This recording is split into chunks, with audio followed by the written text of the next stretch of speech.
மக்கள் கலைஞர் James bond Friday hero அப்படின்னு ஏகப்பட்ட பட்டத்தை மக்கள் இவருக்கு அள்ளி கொடுத்துருக்காங்க.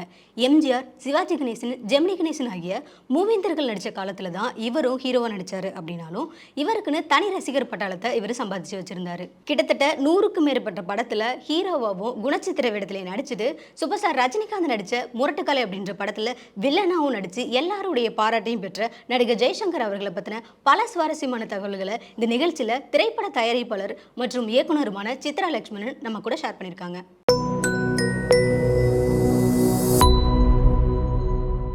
மக்கள் கலைஞர் ஜெய்சங்கரை ஜேம்ஸ் பாண்டாக மாற்றியது மாடர்ன் தியேட்டர்ஸ் படங்கள் என்றால் அவரை கௌபாய் ஆக்கிய பெருமை ஒளிப்பதிவு மேதை என்று தமிழ் திரையுலகினரால் போற்றப்பட்ட ஒளிப்பதிவாளரான எம் கர்ணனையே சார். கே.எஸ். கோபாலகிருஷ்ணன் இயக்கிய சாரதா, கற்பகம் போன்ற படங்களிலே அவரோடு இணைந்து பணியாற்றிய கர்ணன் முதலாக சொந்த படமாக தயாரித்தது பெண்ணை வாழ விடுங்கள் என்ற குடும்ப கதை தான் என்றாலும் அதற்கு பின்னாலே தன்னுடைய பாணியை அடியோடு மாற்றிக்கொண்டார். ஜெய்சங்கர் கர்ணனோடு இணைந்து பணியாற்றிய முதல் படம் படத்தொகுப்பாளரான ஜம்பு இயக்கிய நாம் ஒரு படம் தான். ஒளிப்பதிவாளர் கர்ணனை பொறுத்த வரைக்கும் ஒரு புதுமுகத்தை பார்த்தவுடனே அவர் புகழ பெறுவாரா இல்லையா என்பதை சொல்லக்கூடிய ஆற்றல் அவருக்கு இருந்தது. அது மட்டும் இல்லாமல் அவருக்கு இருந்த தனிப்பெருமை என்னன்னா, எந்த இடத்துல கொண்டு போய் அவர் விட்டாலும் சரி அடுத்த 10வது நிமிஷம் அங்கே படப்பிடிப்பு நடத்த அவர் தயாராகி விடுவார். நாம் ஒரு படத்தில் நான் நடிக்கும்போது பல காட்சிகளை கூட்டத்துக்கு நடுவில் தான் கர்ணன் படமாக்கினார். அந்த காட்சிகளை நடித்த போதெல்லாம் இந்த காட்சி எப்படி வருமோ என்ற சந்தேகம் எனக்கு இருந்தது. ஆனால் படத்தில் அந்த காட்சிகள் அவ்வளவு அழகாக இருந்தன என்று ஒரு பத்திரிகை பேட்டியிலே சொல்லியிருக்கிறார் ஜெய்சங்கர். இயக்குனர் பி. மாதவன், படத்தொகுப்பாளரான தேவராஜன், ஜெய்சங்கருடைய கல்லூரி தோழரான வி.டி. தியாகராஜன், ஒளிப்பதிவாளர் கர்ணன் ஆகிய 4வரும் இணைந்து தயாரித்த திரைப்படம் தான் பெண்ணே நீ வாழ்க என்ற படம்.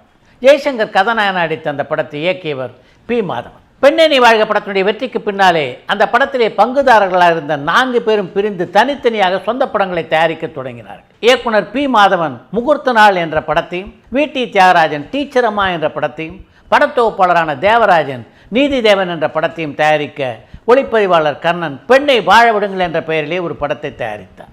ஒரு படத்தை இணைந்து தயாரித்த 4 பங்குதாரர்கள் தனித்தனியாக சொந்த படத்தை தயாரிப்பது என்பது மிகப்பெரிய செய்தி இல்லை. ஆனால் நான் சொல்ல வந்த செய்தி என்னவென்றால், இந்த 4 படங்களிலும் கதாநாயகனாக நடித்தவர் ஜெய்சங்கர் என்பதுதான். ஒரு படத்திலே கதாநாயகனாக நடித்த ஒருவர் அந்த படத்திற்கு பின்னாலே அந்த படத்தை தயாரித்த 4 பங்குதாரர்கள் தனித்தனியாக தயாரிக்கின்ற எல்லா திரைப்படங்களும் நடிக்கின்ற வாய்ப்பினை பெற்றார் என்றால் அந்த நடிகர் எப்படிப்பட்ட ஒத்துழைப்பை தயாரிப்பாளர்களுக்கு தருகின்றவராக இருக்க வேண்டும் என்பதுதான் நாம் தெரிந்து கொள்ள வேண்டிய ஒரு செய்தி. எந்த ஒரு பட நிறுவனத்திலும் ஜெய்சங்கரை போல தொடர்ந்து நடித்த கதாநாயகர்களை பார்ப்பது என்பது மிகவும் அரிது. ஜெய்சங்கரை பொறுத்த வரைக்கும் அவரை வேண்டாம் என்று சொன்ன தயாரிப்பாளர்கள் இல்லை என்பதுதான் உண்மை. அந்த அளவிற்கு தயாரிப்பாளர்களோடு தனது உறவை மிகச் சீராக வைத்துக் கொண்டிருந்தார் மக்கள் கலைஞர் ஜெய்சங்கர். எங்கப்பாட்டன் சொத்து படத்திலே பனிக்கட்டிகளுக்கு நடுவே ஜெய்சங்கர் சறுக்கி வருகின்ற காட்சிகளும் அவர் சண்டை போடுகின்ற காட்சிகளும் மிகச் சிறப்பாக அமைந்திருந்தன. அந்த படம் வெளியான அந்த காலகட்டத்திலே அந்த சண்டை காட்சிகளை பாராட்டாத ரசிகர்களே இல்லை என்று சொல்லலாம். அந்த காட்சிகள் எல்லாம் அவ்வளவு சிறப்பாக அமைஞ்சதுன்னா அதுக்கு முக்கியமான காரணம் அந்த படத்தினுடைய நாயகனான ஜெய்சங்கர் கொடுத்த ஒத்துழைப்பு தான். அந்த காட்சியெல்லாம் காஷ்மீர் பள்ளத்தாக்கிலே அமைந்துள்ள குல்மார்க்கிலே படமாக்க வேண்டும் என்று நான் திட்டமிட்டேன்.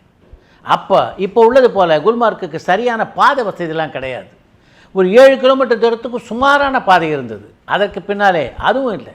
ஆனால் அப்படிப்பட்ட சூழ்நிலையிலையும் கேமராலாம் எடுத்துக்கிட்டு அங்கே நடந்து போவதற்கு முதல்ல தயாரானவர் யார் தெரியுமா? ஜெய்சங்கர்.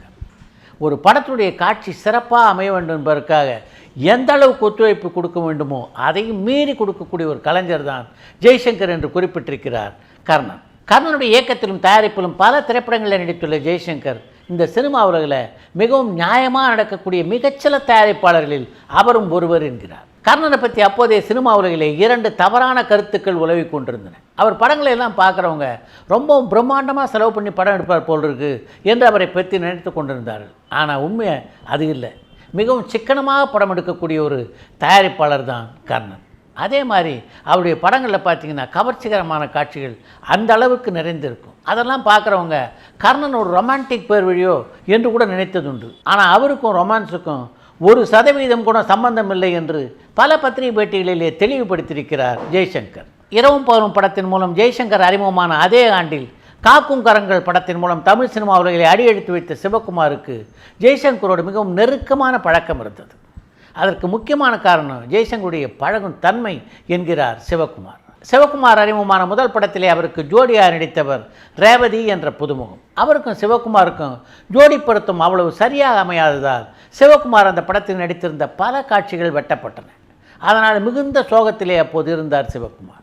அப்போது சிவகுமாருக்கு ஆறுதல் கூறியவர் ஜெய்சங்கர்.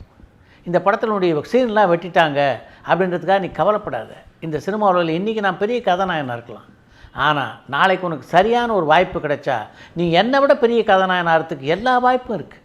இந்த சினிமாவில் எல்லாம் சாத்தியம். அதனால் நடந்ததை நினச்சி வருத்தப்பட்டுக்கிட்டே இருக்காதே என்று சிவகுமாருடைய ஆரம்ப கட்டத்திலேயே அவருக்கு ஆறுதல் கூறியவர் தான் ஜெய்சங்கர். ஜெய்சங்கரோடு இணைந்து எங்க பாட்டன் சொத்து, ஜீவனாம்சம், கன்னிப்பெண், இன்று நீ நாளை நான் போன்ற பல படங்களில் நடித்துள்ள சிவகுமார் ஜெய்சங்கர் மாதிரி ஒரு இயல்பான நடிகரை பார்ப்பது என்பது மிகவும் அரிது என்கிறார். நடிப்பில் கரை காண வேண்டும், நடிப்பில் முத்திரை பதிக்க வேண்டும் என்றெல்லாம் ஜெய்சங்கர் எப்பவும் ஆசைப்பட்டதே இல்லை.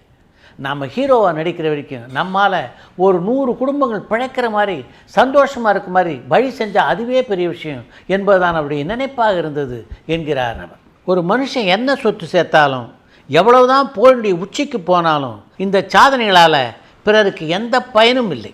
அடுத்தவங்களை நேசிக்கணும், முடிந்த அளவுக்கு உதவி தேவைப்படுறவங்களுக்கு நம்மால் முடிஞ்ச உதவிகளை செய்யணும். இதுதான் மனுஷனை உயர்த்தக்கூடிய தெய்வீக குணங்கள்.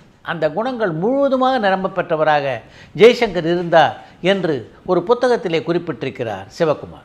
தமிழ் சினிமாவின் அடையாளமாக இருந்த எம்ஜிஆர், சிவாஜி ஆகிய இருவரோடும் இணைந்து பல படங்களிலே நடிக்க வேண்டும் என்று ஜெய்சங்கர் விரும்பினார். எம்ஜிஆருடன் இணைந்து நடிக்கக்கூடிய வாய்ப்பு அவருக்கு கிடைத்தும் அவரால் சந்தர்ப்ப சூழ்நிலை காரணமாக அதை பயன்படுத்த முடியாமல் போயிற்று. 1965ஆம் ஆண்டிலே இந்த தமிழ் சினிமா உலகிலே அறிமுகமான ஜெய்சங்கர் சிவாஜியோடு இணைந்து நடிப்பதற்காக 4 ஆண்டுகள் காத்திருக்க வேண்டி வந்தது. ஏசி திருலோகச்சந்தருடைய இயக்கத்திலே சிவாஜியுடன் ஜெய்சங்கர் இணைந்து நடித்த முதல் படமான அன்பளிப்பு 1969ஆம் ஆண்டிலே வெளியானது. அதற்கு பின்னாலே சிவாஜியோடு குலமா குணமா, கீழ்வானம் சிவக்கும், பந்தம், தீர்ப்பு போன்ற பல படங்களிலே நடித்தார் ஜெய்சங்கர். சீனியர் நடிகராக இருந்தாலும் ஜெய்சங்கரோடு மிகவும் பாசமாக பழகியவர் சிவாஜி. ஜெய்சங்கர் அப்போது செய்து கொண்டிருந்த பல நல்ல காரியங்கள் காரணமாக ஜெய்சங்கர் மீது மிகுந்த ஒரு நல்ல அபிப்பிராயம் கொண்டிருந்தார் சிவாஜி. ஜெய்சங்கர் மேலே அந்த அளவுக்கு அன்பு இருந்த காரணத்தினால்தான் நடிகர் சங்கத்தினுடைய தலைவர் பொறுப்பிலிருந்து சிவாஜி விலகியிருந்த ஒரு காலகட்டத்தில் அந்த நடிகர் சங்கத்துக்கு நீ பொறுப்பேற்று நடத்தக்கூடாதா என்று ஜெய்சங்கரிடம் அன்போடு கேட்டார் சிவாஜி. இப்போ எனக்குன்னு சில கடமைகள்லாம் இருக்குது, அதெல்லாம் முடிச்சிட்டேன்னா நிச்சயமாக உங்களுடைய ஆசையை நிறைவேற்றி வைக்கிறேன் என்று அவரிடம் வாக்குறுதி அளித்தார் ஜெய்சங்கர்.